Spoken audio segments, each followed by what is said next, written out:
Welcome to InterPartyConflict, the podcast where we answer your questions so you can have the best tabletop gaming experience possible. My name is Gabe. And my name is Jeff. And we're not going to answer your questions today. I'm going to get this right out. This is probably going to be a very short episode. Yeah. I'll say I have not had power at my house for basically the last 2 days. Yeah, and my family's been in town, so I've been very busy. Yeah. So a few details into how we usually do this. We typically tend to record about a week ahead of time. Right. So that at any point, basically ever since the last time that we had some big snafu and then weren't able to get an episode out, or at least weren't able to get a normal episode out, we've tried to have a buffer of one episode at any given time. However, it's been like 1 week after another. Of stuff like happening. we about 2 or 3 weeks ago we had to use up our buffer, and then last week we were going to record 2 episodes to make up for it, but then I had a personal emergency and I wasn't able to. Right. We could only make time for the one, and then we were going to do that again this week, but then this week my power's been out for the last 2 days, and so I haven't been able to do anything. Right. A few weeks ago, I remember thinking to myself, if there was like some sort of a nuclear apocalypse and we were without power and, internet and technology and all that, I was like, I think mankind, we would be fine. We would be able to get through.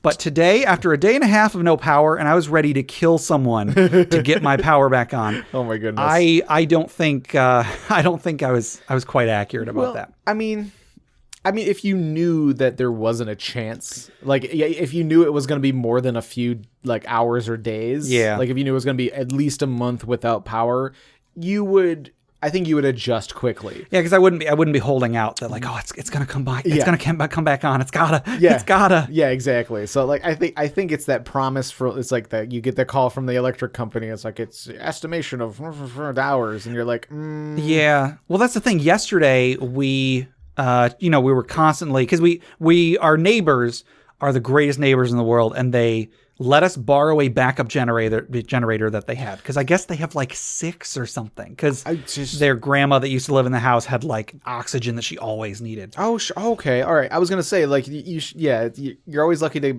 be in the vicinity of one of those people who just is prepared for the apocalypse. Sort of thing. I guess. But I guess that's a different situation. That makes more sense. And but that's very nice of them though. Yeah. So they brought it over. They got it set up for us, and so we had a little bit of power. We could have our stove plugged in, our refrigerator, and then the internet. So that, because we have laptops, we mainly do our web surfing on the internet, on our laptops. So then we had room for one more thing to be charging at a time. So basically, we could, be charging a computer, and then while we're charging one computer, either me or my wife could be on our computer. So we were able to be on the internet a little bit. Yeah, sure. Priorities. Right. And, communication is a big thing. No, you're right. And so we were constantly checking the electric company's website, and we were even seeing on Facebook, people people in the neighborhood, our house has power, and the whole time we're it's got to come to us. It's so close. Got to bring us power. And then we heard that the final word that we got last night was that today by 11 p.m. There should be power, and it's that is not good. And also, we still hadn't recorded our episode for this week because I've been working, and then the power was out, and so I was facing a very real possibility that we would have nothing to put out for this week. I would have tried to put something up. Sure. In the worst case scenario, I can record something in my home and just throw something up just to be hey everybody, sorry. Yeah. And again, in theory, I could have gone over to your place to record. Yeah. But number one, you have family visiting. Family over, and I swear every time my family comes over, someone gets sick, and it's not. We're always afraid it's our house, but they're usually sick as they're coming in. Sure. And so when my nieces come over, they're always sick, and I'm afraid that they're going to associate my house with being sick. And oh no. Yeah. But also, even if, let's say I did go over to your place and we did record an episode, sorry, my monitor just went black, and for a moment I was like, we didn't just lose power, did we? But the lights are still on. Yeah. Sorry, I just noticed one of my strings of lights in this room is not on. Anyway, sorry. But even if we did record an episode at your place, I wasn't going to have the time to edit it. normally when I edit an episode, it takes at least 2 hours per hour-long episode to get an episode out. So as a result, this episode is going to be a short episode. We have a little bit of a gaming related discussion that we can have. But I am probably not going to do much, if any, editing on this episode. So if we seem a lot more disjointed than usual, right? If there's a lot more awkward pauses, well, yes. I apologize. Yeah. I thank you all for your understanding, that's what you say when the other person isn't going to be understanding. Yeah. You say, thank you for your understanding. Please understand. Their only options are either to understand or to say, no, I'm not going to be understanding. No, I'm not going to be that positive adjective you just described me with. This is not acceptable. Right. So this is going to be a bit of a looser episode. Mm-hmm. I apologize. Also, all of you patrons out there, there's a few things I usually do around the middle of the month. So again, I ask for your understanding as well. I'll be getting those out in the next few days. Mm-hmm. So thank you all for bearing with us, and hopefully this is still going to be some sort of a fun episode to listen to. I think we can get some discussion out of what we're going to talk about. But before we get into discussion, we have a giveaway. I want to make sure that we do our giveaway. Right. Yeah. We want to do our weeklies. Yes. So this week we are giving away, as usual, a copy of Goblinstone's adventure Chapel on the Cliffs. Ooh. I've been meaning to come up with a little soundbite or something. Soundbite or just a good description of what Goblinstone is or what their adventure is. But I've just been so busy. I've had so many things that I wanted to get done last weekend, but then for the aforementioned problem, I couldn't. And then I was like, okay, I'll push it all to this weekend. Yeah. And then I haven't been able to do any of it. Right. Even stuff that in theory I could do without electricity. The house was so cold. I forgot to mention this earlier. I feel like if this had happened anywhere but Michigan, or if this had happened in any other time of the year, maybe a little bit later in the year, it would have been so much more bearable because it has been so unseasonably cold for so long. It was like in the upper 30s the last couple days. Honestly, it doesn't faze, I don't like it, but it doesn't faze me anymore. People going off about the weather sometimes. I'm just like, yeah, it's Michigan. It's just what happens. Yeah. I did think we could start doing 2 backlog episodes, but I don't want to. I like being able to talk about stuff. Yeah, closer to when it happens. Right. Yeah. It would create more distance between. We don't want to. We don't want too much delay, and it's you want to be able to talk about if a listener or somebody brought something up or whatever. Yeah. You don't want to learn 2 weeks later that something got screwed up or whatever. Sure. And there have been times, this is another little peek into how we do this. There have been times where something has happened, and so we have recorded in a later episode a little bit of us talking about something, and then I've cut it out and put it into the earlier episode before it goes out. Right. Yeah. However, that has been the cause of some of our little audio issues where then I put it in after I had finished editing the episode, and so then some sound files ended up being off because they weren't accounting for that other little bit in the middle. Yeah, the more complicated things get, the more chance for errors. Yeah. But Chapel on the Cliffs. Yes. It's a chapel, so maybe like a bell, like a bell tower thing. Maybe. No, it's like a gong, not the gong, but a yeah, a dong. No. Okay, sorry. So let's pencil that in for next week. Okay. Trying to come up with a good soundbite for that. Okay, so this week our Chapel on the Cliffs winner is Jack N. Whoa, winner. Gobble. Jack. Yes, Jack. This is Jack is the guy that came to our live show. Woo! And I've been, he's one of our patrons as well. And he has not been in any of our Roll20 games so far because he told me that he's already in 3 games a week or something. He's just happy to support the show. Awesome. Well, thank you very much, Jack. Yes, thank you so much, Jack. So yes, Chapel on the Cliffs. If you like the adventure, Jack, just let Goblinstone know. Go to Google them. I apologize. I don't have their website up at the moment, and I'm not going to look it up. So Goblinstone.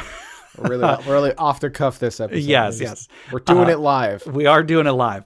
All right. So, Jeff, if somebody wanted to enter this drawing, how would they do so? They can send us an email at interpartyconflict@gmail.com with the subject line Chapel on the Cliffs. Yes. And then I'll just very briefly mention our Patreon. I know this is probably not going to be the greatest episode because it is going to be a little shorter, so I apologize. But if you like our show, if you have listened to us before and you're going to continue to listen to us, if you'd like to support, even $1 a month will go towards making the show better. You can check us out at patreon.com/interpartyconflict. We've got we got a few different tiers on there. We've got some good rewards, I like to think. So hopefully you look at those. Hopefully you like those, and hopefully you will think about contributing. Yeah. Give us money so we can buy better generators. I guess I am planning on buying a generator after this because that we wouldn't have gone by without that generator. Yeah, I've thought about it. So patreon.com/interpartyconflict. Thank you. Thank all of our patrons so much. Yeah, absolutely. We really, really appreciate it. Mm-hmm.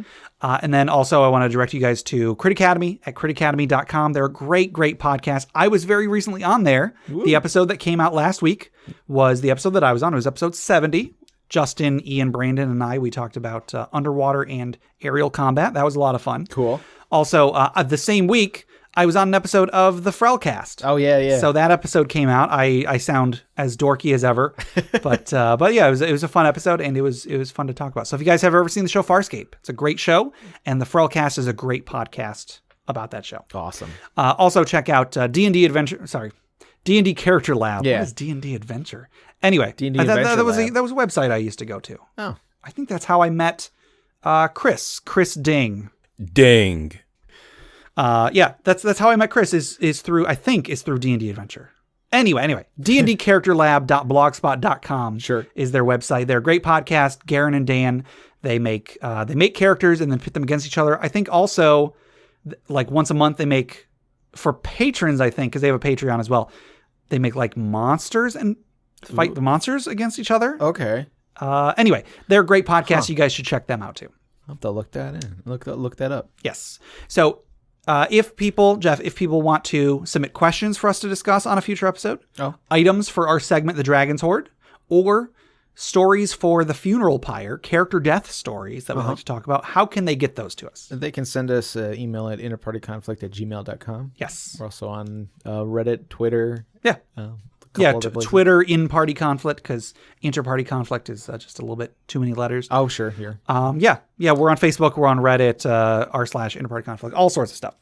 Okay, so let's get into, I guess, what is going to be the main segment for this episode. Oh, boy. I sent Jeff an email a couple days ago, and I'm sure this came as music to your ears. Are you bringing it up so you can read it, or? Yeah. Okay, or not an email. Well, just I sent him a message, Facebook message. Well, Gabe wanted to talk about Warforged. Yes, and I was like, absolutely. Yes. I just want to set the record straight. I do not hate Warforged. In fact, I don't even dislike Warforged. I would say I really like Warforged. They're great. I love them. They are a great race. However, I have some issues with the Warforged, and I find a lot of people don't like Warforged. They're like, they will say they don't like Warforged, and I think I know why. So I wanted to talk with you, Jeff, about what I like about the Warforged, what I don't like about the Warforged, and why I think everyone uses them wrong. Sure. And I can understand why people wouldn't like them, because I mean, like, there's definitely people who are going to be talking like, it's like, it's like, oh, you can't have robots in a medieval setting, or whatever. It's like, okay, all right, they're not robots. Yeah. Can I, if I could? Sure. That is why I think people don't like them, and that is why I think people use them wrong. Right. Warforged are not robots. Yeah. The whole reason I wanted to talk about two things that happened in the last week. And robots are different from cyborgs, but that's a different topic. True. Sorry. So I was on Facebook, and a guy was posting something. It was some weird character concept or whatever, where he was thinking of like a Warforged that got taken over by this like mind flayer thing.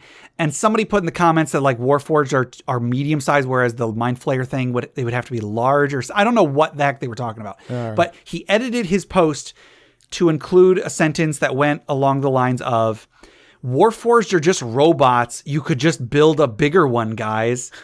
And so I replied with, just FYI, Warforged are not robots. All right. And then he went back and forth with me like, well, the Webster's definition of robot is blah, blah, blah. Geez. That sure sounds like a robot to me. And I was like, well, actually, no, because that's not how Warforged work. That's not what they are. And it eventually came down to he didn't know what Warforged were. Right. And he was being a bit snarky, but like basically he was like, okay, you taught me something about Warforged. I understand your point now. And then I was listening to an episode of Hardy Dice Friends. It's a great podcast. Oh yeah. Check them out, guys. Hardy Dice Friends. They were the two hosts on there. Grant and Chris were guests on our show a while back. Yeah. And they mentioned how they don't like Warforged. And one of them, Chris, his way of saying he didn't like Warforged was beep boop, I don't like them. Or something along those lines. And it's like, that again is that he is assuming that they are robots. Right. And I don't blame anybody who sees Warforged and assumes, oh, it's a robot in D&D. One of the reasons I like them is because I like robots. Right. Like right. I understand the like they are the robots of if you want to be a robot in a D&D setting, you're probably looking at Warforged pretty fondly. Are the closest that you will get. Yeah, absolutely. But like whether something fits in D&D or not is entirely based on context. If you can come up with an explanation for why something fits in your game, it's going to feel like it fits in your game. Yeah. If you don't, then it's not going to feel like it fits in your game. If you put somebody, let's say you make a character and you're like, oh yeah, my character has a cell phone. That is not going to feel like it fits in a D&D game. But if you say my character has a magical artifact that was passed down by his tribe that lets him communicate telepathically with other people with a similar artifact, and it also gives him advantage on all knowledge checks because he can look things up through it. Yeah. That is going to always knows what time it is. Exactly. It's a water clock. It's a portable water clock. Portable water clock. So that is going to sound so much more like it fits in D&D, and it's entirely by the context. If you say, okay, I want to play this race, he's a robot.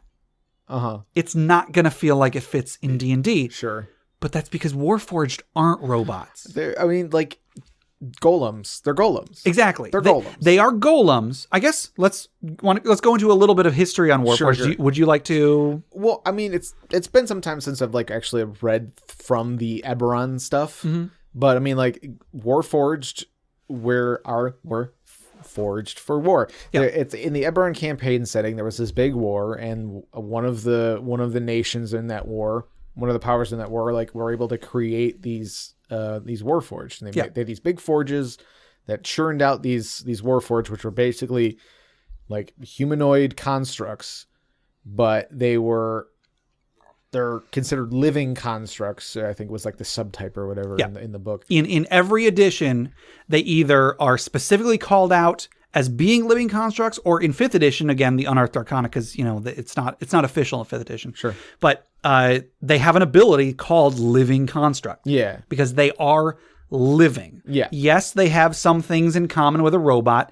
They don't need to eat or sleep. They can. Right. But they don't need to eat or sleep. They don't need to breathe. If you damage them below 0, I'm pretty sure they can stay inert for a long time. Right. But they are susceptible to poisons. Right. They're immune to diseases in 5th edition. In the earlier editions, in 3.5, in the original Eberron setting, I think they had some pretty wicked immunities. Sure. And with prestige classes, they can be immune to all forms of necromancy and mind control and stuff like that. Yeah. But so they were specialized golems, basically forged for war. And so they were supposed to be much more intelligent than just a regular mindless golem or anything like that. So they were able to learn things and take orders more specifically and stuff like that. They were supposed to be soldiers, perfect soldiers. But that's not all that happened. That's not all that there is to a Warforged. Sure. So a little bit of history on Eberron. In Eberron, like you said, there's been this war. It's been going on for I want to say over 100 years. By the time, whenever the campaign starts, it's supposed to be just after this 100-year war. I think. In Eberron, there are there are families that are born with these natural abilities these magical abilities called dragon marks. Yeah. So like not everybody, but many people of a family line, of a given family line, will be born with the same dragon mark. So there's a couple human families that each have a different dragon mark. So there's House Cannith, which are the ones that have the mark that makes them really good at crafting things. Yeah. Then there's another one that's like they're really good at guarding, being like bodyguards or something. It's weird. But and then other races have each race generally has one family that everybody who is even tangentially connected to this family has a chance of having one of these dragon marks. Yeah. These dragon marks are a big deal. They shaped the economy of Eberron, of the entire world. Right. And for centuries have been like a huge part of the world. Not only that, but depending on who you talk to, it is said that these marks are given to them by the dragon Eberron.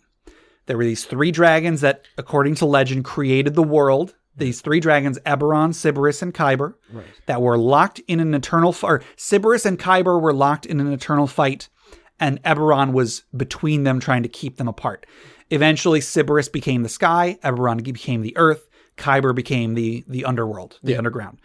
And so, according to legend, whether this is true or not, according to legend, these abilities are essentially gifted to them by the god of gods.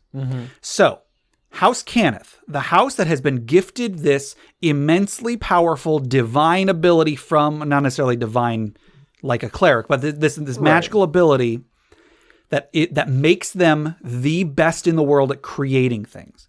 The patriarch of House Cannith a whole bunch of years ago, the guy who had the most powerful ability to create things in the world, created this forge or these forges or whatever. And while doing so, a magical accident happened. And somehow, in a process he was never able to recreate, this forge or these forges became capable of imbuing their creations with actual life, actual biological life. Right. So it's not just a guy is in a workshop building a robot, beep, boop, I made a robot, it's walking around doing its thing. Yeah. That isn't what it is. If that's what you think it is, that's why you don't like Warforged. If you think of it as a guy with the most powerful ability gifted to him by one of the 3 creators of the world, is creating something and gets such a surge of power that he can't recreate even if he tries. Right. And that creates life. That is different than a robot being built. You can't build a bigger Warforged in the same way you can't build a bigger human. Sure. Like, yes, Warforged are crafted, but not in a way a mortal can recreate. Same thing with a human. A human is crafted out of blood and bone and muscle. Yeah. A Warforged is crafted out of blood and bone and muscle, but those blood and bone and muscles are different materials. Right, yeah. The blood is something else. The bone is metal. The muscle is leather or wood or something. I want to even say the 5th edition Warforged have like an alchemical alchemical innards or something weird like that. That could be. So I can't remember where I read that. That must have been in like a more recent like version of them, or maybe it was like somebody's like homebrew version. It was like there was like some special thing they can take, like a feat or something they can take, where like if they get attacked. Am I thinking of the right thing? What am I thinking I don't know. That sounds familiar, though. It's like if they get attacked, they spew out acid or something. Basically, like alchemical something comes out. I may be thinking of something way off. I don't know. No idea. If I have time, I'll try to look for that and put in the show notes. But yeah, no, like the Warforged are a very special thing, and like in the world of Eberron, there are like after the war, they were like, okay, what do we do with all these Warforged? Yeah, and also, sorry if you don't mind me interjecting. After the war, the Warforged creation forges were shut down. Yeah. So there is a limited number of Warforged in the world. Right. Yeah. Because once they've shut them down, they're not able to get them back up again. And yeah, because again, nobody can figure out how this happened to begin with. Yeah. So there's a set number of Warforged. You know, the number isn't spelled out, right. But in the universe, there is only so many of them, and eventually they will all die. Yeah. So that's a big part.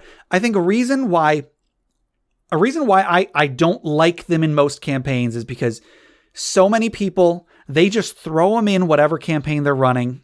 And they're just like, yeah, it's a robot. Even if they don't say, yeah, it's a robot, they treat it like, yeah, it's a robot. It's just another thing. They just treat it as like, oh, it's a golem, but it's alive. Yeah. Which, I mean, it's cool, but. Right. In Eberron, though, they have such a specific role in the canon, in the universe.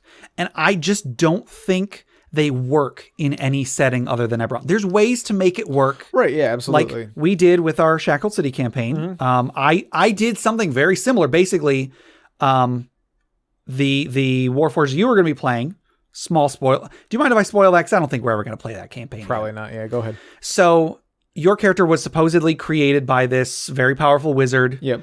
And then I think if I didn't spell it out yet, there was going to be some point where that wizard had, or sorcerer or whatever he had like this really powerful staff that was granted to him by an angel. Like an angel showed up and said, here is this weapon. It is Bane against demons. You have to take this weapon and you have to go kill a bunch of demons with it. Sure. I was eventually going to have it be, you were that weapon. Okay. The staff that everybody thought was his weapon. No, that was just a staff he made that had his symbol on it. Because you also had that symbol on you. Oh. That wasn't his rune that he put on your head. That was the rune that was on the weapon that was given to him, and he took that rune to be himself. Gotcha. So even in that case, you were not created by a mortal. You were created by a god or something, and then gifted to a mortal to fulfill a very specific purpose. Gotcha. So in Eberron, when you play a Warforged, you are, number one, part of a race that is limited. Like I said, there's only so many, and they will eventually all be gone. Yeah. That's number one. Number two, everybody is going to try to take advantage of you because you don't know what anything is. I mean, you've lived in the world for at least a few years because the campaign starts at least a few years after the forges were shut down. Right, yeah. Yeah. But like it's like the average age of a Warforged is like single digits. Yeah, exactly. And then depending on what class you are, because it used to be that certain classes, your starting age was higher. So like if you're a wizard, your starting age would be higher because you had to spend all of those years learning. Like if you're a human, you spent all those years learning. If you're a fighter, if you're a barbarian, you probably just came right out of the gate swinging an axe. But with Warforged, it was actually... It's a boy! Right. With Warforged, it was the other way around. Fighters were the Warforged that were created first because they were the more simple, just go out and swing this weapon. Yeah. Whereas wizards, it took, I don't know, whatever the process, it took longer for the wizard Warforged to develop in the machine or something. So wizards are going to be younger. Sure. Because they've been around for less time. That's pretty cool. Yeah. And so everybody's going to try to take advantage of you because everybody knows. Sorry, our dog just opened the door. I guess he says hello. And I'm not editing that out. Sure, yeah. Anyway, he just like waved. Yes, he did. He opened the door and waved at us.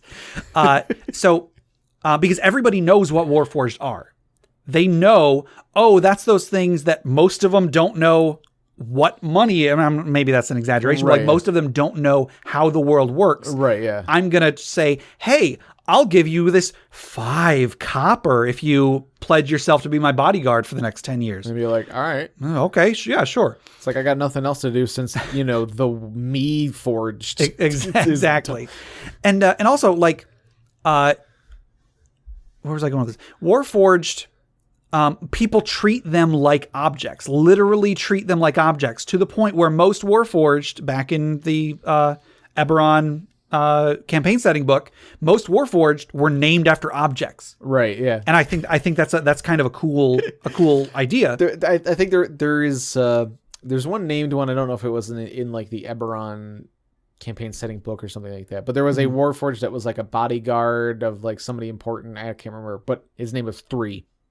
Yeah, it's just 3. Right. I don't remember what that was from, but I remember that. I remember that too. Maybe he was the 3rd Warforged. I don't know. I guess, ever. Yeah. And so people deal with racism all you want. It's very similar to racism, but people literally treat you like you're a coat rack, or they literally treat you like you are a machine. Right. That if they do not have rights. So they do not deserve to be robots treated too. So all the people that are saying that Warforged robots are just being racist. Why? I guess in the D&D racial sense, yes. Yeah, I mean, there's like a little picture in the campaign setting book of it's like no Warforged sign above like the tavern door or something like that. Right.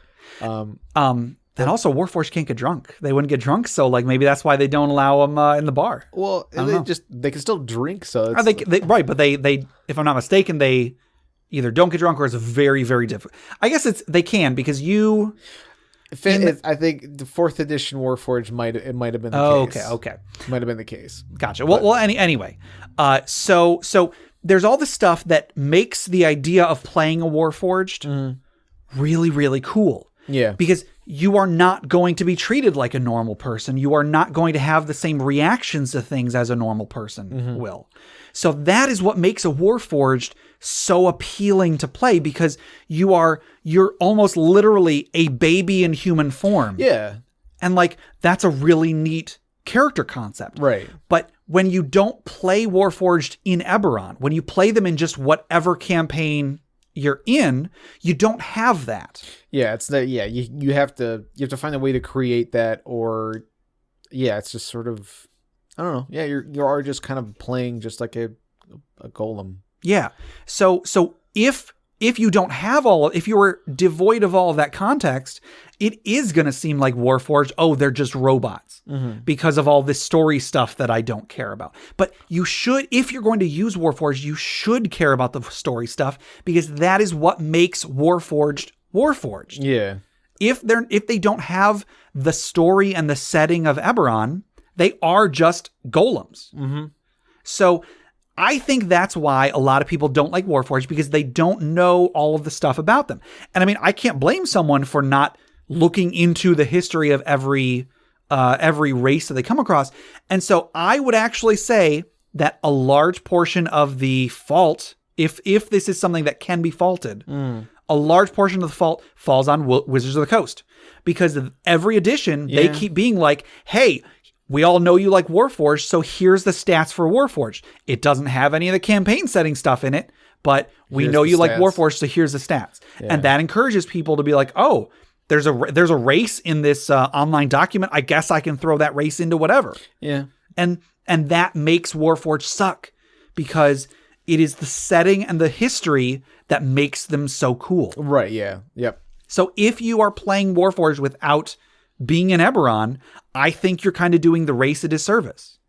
I mean, I don't mean to tell you how to play your game. If you're enjoying having Warforged in a different setting, go for it. But if you invite somebody new into your campaign and then they're like, oh, Warforged, I don't like robots, then, I mean, you kind of had that coming, because that is what's going to happen. Sure. When that's what you're doing. Sir, there's a beeping I'm hearing. I was hearing that too. I don't know. If you guys are hearing a beep, I apologize. Yeah, I don't know. Anyway. Maybe that's the power. It's telling us it's about to go out. That's not really how it works, but maybe like one of your smoke alarms needs to be battery changed or something. That's like that. probably it. But I like Warforged because I really liked playing in the Eberron campaign setting. Yes. Do you want to tell everybody about your character? Your character in that campaign? Yeah. So I had a character. I forget. I think I meant his name to be like Grim or something like that. Well, okay. I'll chime in. You didn't come up with a name for him because, no offense, but you are terrible at coming up with names. Well, yeah. Generally speaking, I've gotten better. Right. But yeah, like I think did Jay come up with the name Grim? Jay did, because your character, you wanted to use a scythe, because back in 3rd edition, scythes were awesome. Yeah, they're pretty sweet. They're like a 2d4 times 3 or something. It was times 4 critical, and they were two-handed. Oh. And that was back when power attack gave you 2 points of damage per attack increase. That's so mean. Oh, yeah. That's great. So yeah, you were playing a Warforged paladin. With a scythe, and Jay was like, "Oh yeah, people they call you Grim, because Grim Reaper scythe." Sure. However, I said no. I was playing an eccentric artificer. Yeah, which is another thing that I've seen the stats for, like being used in other campaigns. Artificers. The artificer. I got Warforged on the brain. The artificer is quite a bit more system agnostic. Yeah. So that, or setting agnostic. So you don't have to be playing an artificer in Eberron. You can be playing it in other campaign settings. But I was playing this eccentric artificer, and when my character met Jeff's character, Grim, whatever, I said, no, I'm not going to call you Grim. I'm going to call you, and then I was looking on my sheet for just a random word and or a random object. Because again, people refer to Warforged as objects. Right, yeah. And so I saw in my little weapon section, my first weapon was a quarterstaff, except I had it written as walking stick. So I was like, nope, I'm going to call you walking stick. And Jay was like, yeah, sure, whatever. He kept calling you Grim for a while, but I was like, hey, walking stick, come here. Which, thinking back, was a bit racist in game for my character to see a sentient living creature and be like, hey, I'm going to call you an object. Hey, object, come here. But I called you that enough. It was immersive. Yes. I insisted on calling you walking stick. And by the midpoint of the campaign, your character's name was Walking Stick. That was just his name. That's just your character's name. So do you want to say anything else about your character? Well, yeah, he was what was he, a paladin? Yeah, he was a paladin. And he eventually had the leadership feat, got a cohort, and again with my naming, with the way I name things, he was named New Guy. Yes, because he was the new guy in the group. Yes, he was. I spelled it weird, but it was, that was his name. And if you listen to our episode 20, I think it was, where we talk about our favorite gaming quote. He made an appearance there. So right, yeah. So yes.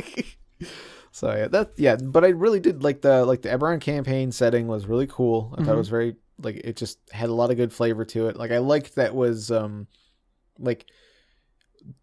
we talked about this in like balancing like magic or something like that, like having magic be more available. Yeah. When we were talking about having like a high magic or low magic campaign. Right, yeah, exactly. And like Eberron is a high magic campaign setting. Yes. But it is limited in that not many characters in the campaign setting, like NPCs or whatever, have access to like high level stuff. Right. So there's more magic, but everybody is a much lower level. Right, exactly. Yep. So like the highest level NPC right off the get-go is probably no more than like 14 or 15. Yeah. Level 15. And I forgot to mention earlier, so in Eberron, like you said, magic is a lot more plentiful. And not only that, but like there's a lot more magical technology. Yeah, yeah. So again, seeing a quote unquote robot in Eberron fits the setting a lot more than it would in standard D&D or like Forgotten Realms, because there is also like, there's a freaking train. There are airships that again are the context makes those make sense. The train is powered by an air elemental. The airships are powered by a fire elemental. So they are magically powered technology. Yeah. So seeing a walking sentient living golem fits the setting a lot more than in standard D&D. Right, yeah. Yeah. So your character was a lot of fun for you to play, I imagine. It was a lot of fun to play with you in that campaign. There was an adventure where your character and my character went into your character's brain. Is that right? I found a like VR headset because you got like taken over by something. Did I? Some sort of something attacked us and it took you over. And it must have messed with my memory. I guess I found a VR headset, connected it to you, and then you and your character and my character were inside your brain going through like simulations, I think, of stuff we had done previously in the campaign. And then you and I both were able to make skill checks to manipulate the environment around us. Okay. I got to make a use magic device check. Since it was your brain, you could just make like a charisma check or something like that. Sure. And that was a lot of fun. Then we ended up, the thing that was possessing you, it was like this little magical worm that had like gotten inside you or something. And so it became like a friend after that. We became friends with it. I don't remember if it ever came up again. But that was Jay. That was all Jay. Jay came up with that adventure. Wow, I can't remember most of that. Because my character had a junkyard. That he lived in, and you were in the junkyard one time, and like a giant pile of trash turned into a monster and attacked you, and then like that's when it took you over or something.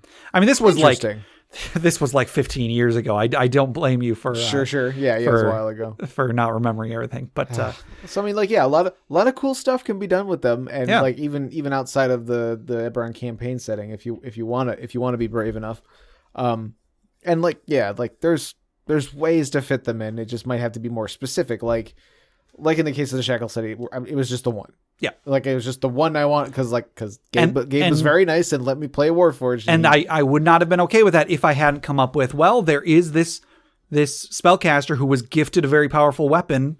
Sure, I'll work with that. Well, it's nice because the Shackled City campaign setting has sort of like those. There's kind of like those little things you can choose from. Yeah, they had these little traits you could choose that gave you some sort of an advantage, some sort of a disadvantage, and then tied you into the story somehow. Right. So like you were able to tie basically any character into the story a little bit more. So like having something like that helps a lot because you can just kind of shove them right in there. It doesn't matter what they are. They're like, all right, they're connected now, and it'll work. Sure. So yeah, in that case, I was willing to work with it, but only because I came up with something I was happy with. Yeah. I really don't feel like they fit in just any bog standard campaign setting. And if you're going to have problems with Warforged, that's why you're going to have problems, is because you're trying to put them somewhere that they just don't belong. Yeah. But in Eberron, I love the idea of Warforged. Mm-hmm. I love the characterization of Warforged. I love the abilities. In 3rd edition, because they started off, they had a +2 armor bonus. Yeah. From just part of them. They were like made of stone plates and metal. Right, yeah. But then you could take feats that either made it so that you were crafted out of mithril, in which case your armor was a little bit better. But lighter. Yeah. I think. Yeah. Or something. You had slightly better armor, but then like you basically were considered like to have like light armor, but it was a little bit better than the standard plating, I'm pretty sure. Right. And then there was adamantine plating, which made you count as if you were wearing heavy armor that you could not remove. So you always took those penalties. Yeah. But you got it was basically like you were always wearing full plate. Right. And then you could get a weapon crafted directly onto your arm that you couldn't ever take off. So you did not have that hand anymore. You just had a weapon. Yep, but you couldn't be disarmed either. Exactly. There was even a feat that came out eventually where you lost the plating you started with. You instead were given no armor plating. Yes. But you were able to wear armor. Right, yeah. And that was basically an option for, I think, because I want to say like the standard plating and even the mithril feat one still had like the arcane spell chance failure. I think so, yeah. Oh my, I'm so glad they got rid of that in 5th edition. So yeah, there was arcane spell chance failure, so like that was at least a way to do it. So if you wanted to make a more pure caster Warforged, you had that option, so you could just have them wear robes or something. Right. But yeah, the unarmored feat for them. They take the plates off and stuff like that. And then do you remember the prestige classes? There's the Warforged Juggernaut. Yes. Which is basically you became more and more like more and more like a construct. Yeah. But then there was also Reforged. Yeah. Which was like you became more like a more like a human. Yeah, you became more living. Yeah. I think you lost your plating or something at some point. I think so, yeah. And if you would either that or it required, in order to take the class, you had to have that feat that got rid of your your plating. So, there was also the prestige class for I think Artificer that made you part Warforged. Yeah, you grafted armor onto yourself. I forget what that one was called. I can't remember. I don't remember. But basically you were an artificer and you pretty much started one of the main features of the class was you got this you got a Warforged limb. Yes. You had your arm you replaced one of your arms with a Warforged arm. And then you could put Warforged stuff on them, components and things like that. So that's another thing. Warforged there were certain magic items they could attach to themselves. Right, yeah. So this was a way for somebody who wasn't a Warforged to basically be able to attach Warforged stuff to themselves. Yeah. So you became more like a Warforged, and I think at the end of it, you were considered a living construct.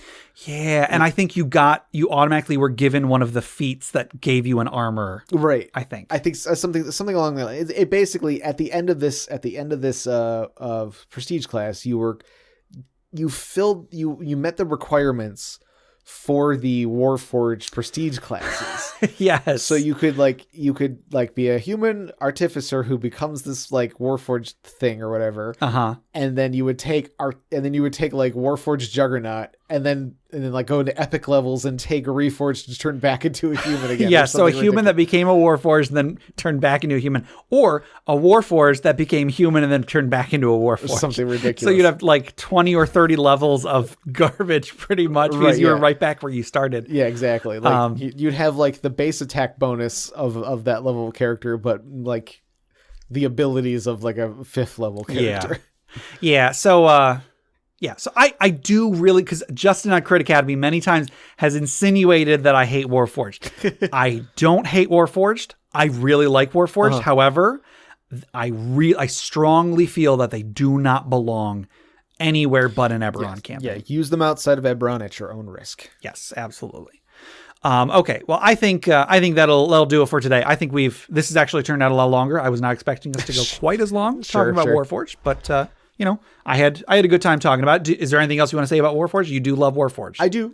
I mean, I'd say give them a chance, but keep in mind that they like the best parts of them are the story that come from Eberron. What makes them good is so setting specific. Yeah. I just really want them to come out with a 5th edition Eberron. Yeah. That's what I want. I like the Changeling too.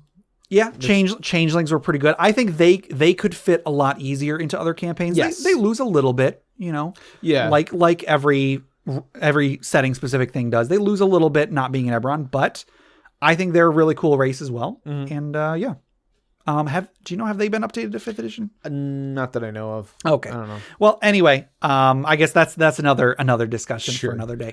So everybody, thank you so much for bearing with us. I'm sorry this isn't a normal episode, but I just with having just a few hours tonight before I have to go to bed and then I have to get this out first thing tomorrow. I have so many things I have to catch up on after having been without power for 2 days. Yeah. So please bear with us. Thank you so much for your patience. And hopefully next week we can have another good episode and then go from there. Sure. And that's another thing. We can't record 2 episodes next week because I work. I have to work overtime next week. Oh, geez. So, all right. Anyway, but we might have a very special guest the week after that. We'll see. Ooh, okay. We'll see. All right. Anyway, so thank you all so much.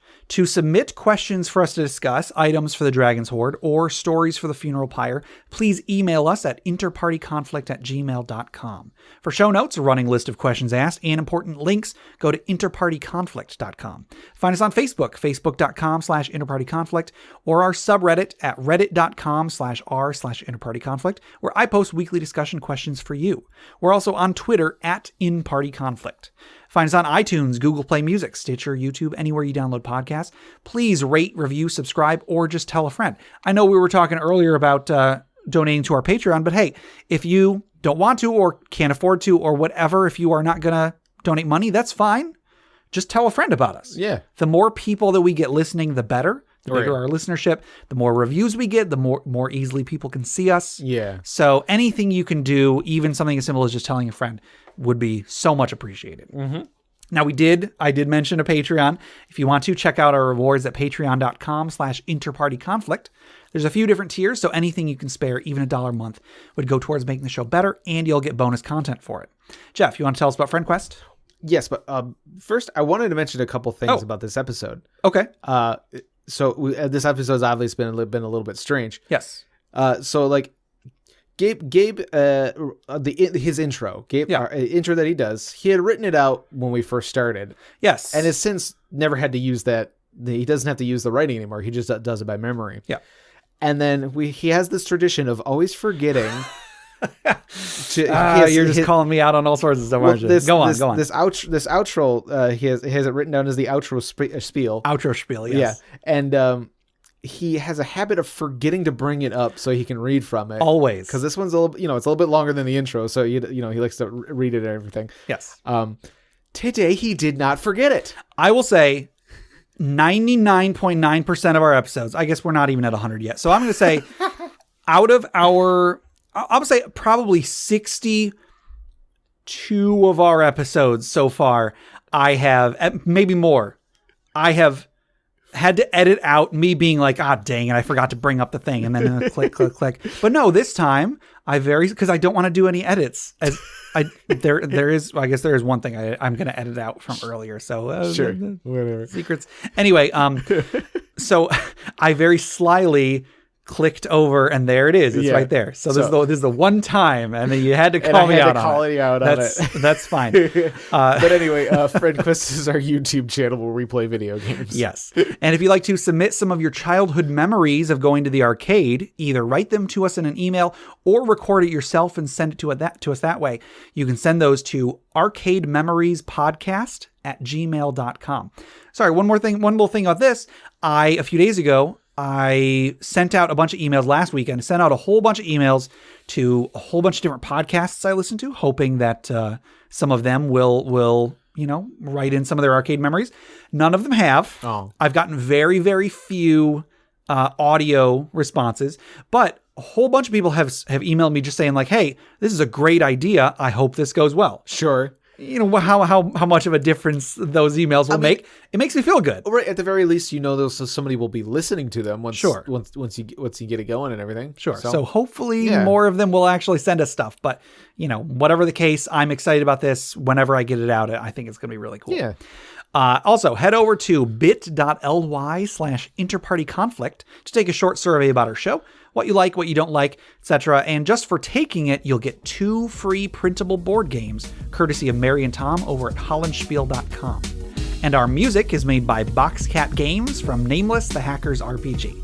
And since Jeff put me on blast, I'm going to put him on blast every single time we get to the end. And I'm like, hey, Jeff, till next time. And then I stare at him for about 10 seconds while he comes up with some sort of little saying to put at the end. Guess what, Gabe? I had one ready. So, Jeff, until next time, we'll keep the light on for you. Thank you all so much. Thank you, Jeff. You guys have a good week. Bye.